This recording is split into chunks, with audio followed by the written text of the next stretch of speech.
சரி வணக்கம். டியூ டேஸ்ன்ற தகவல் என்னன்னு கேட்டிங்கன்னா, ஒரு மிகப்பெரிய வீரன் யாராக இருந்தாலும் எங்கே இருந்தாலும் அடிச்சிடுவார், சிங்கத்தவே ஒத்த கையால் கொன்றுவார் அப்படின்னு ஒரு வீரர் வராரு. ஒரு ஊருக்கு ஒரு ஒரு தண்ணியில் இறங்கி ஒரு பெரிய மீன் இருக்குது, அதை மட்டும் நீங்கள் எங்களுக்கு கொன்று குடிச்சு கொடுங்க அப்படின்னு சொல்கிறாங்க. அவர் போகிறப்ப ரொம்ப தைரியமாக போகிறாரு, அவருக்கு பயமே இல்லாத மாதிரி. ஒருத்தர் ஊர் மக்கள் சொல்கிறாரு, ஒருத்தர் போகிறப்ப சொல்கிறாரு, பா உள்ள முதல்ல இருக்குது, யார் போனாலும் பெரிய 13 அடி முதல்ல இருக்குது, யாராவது முழிஞ்சிரும்ன்றாரு. இன்னொருத்தர் கேட்டால் பெரிய மலைப்பாம்பு இருக்குது, போனால் ஒரு 2-3 பேரை முழிஞ்சிரும், அன்னைக்கே ஒரு மாடவே முழிஞ்சிருச்சு அப்படின்றாங்க. அப்போ இவருக்கு ஒரு பயம் வருது மனசுக்குள்ளே.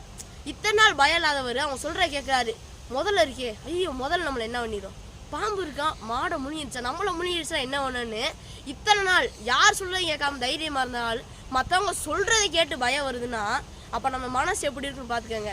இதனால் உள்ளே போய் அன்னைக்கு போய் இறங்கி பார்க்குறாரு. உள்ளே போய் பார்த்தா மீனே இவ்வளோ பெருசு தான் இருக்குது, உள்ளே வேறு எந்த உயிரினமே இல்லை. அப்புறம் தான் அவர் நினைக்கிறாரு, நம்ம மற்றவங்க சொல்கிறத கேட்காம நம்ம போய் இறங்கி பார்க்கணும். இப்போ ஒரு தண்ணி இருக்குது அப்படின்னா எப்போ அது ரொம்ப ஆழம் முங்கிரும்னா நீங்கள் அதை வச்சு பார்க்கணும், காலை வச்சு பார்க்கணும். அப்போ பார்த்தா ஆழம் இல்லாமல் கூட இருக்கலாம்.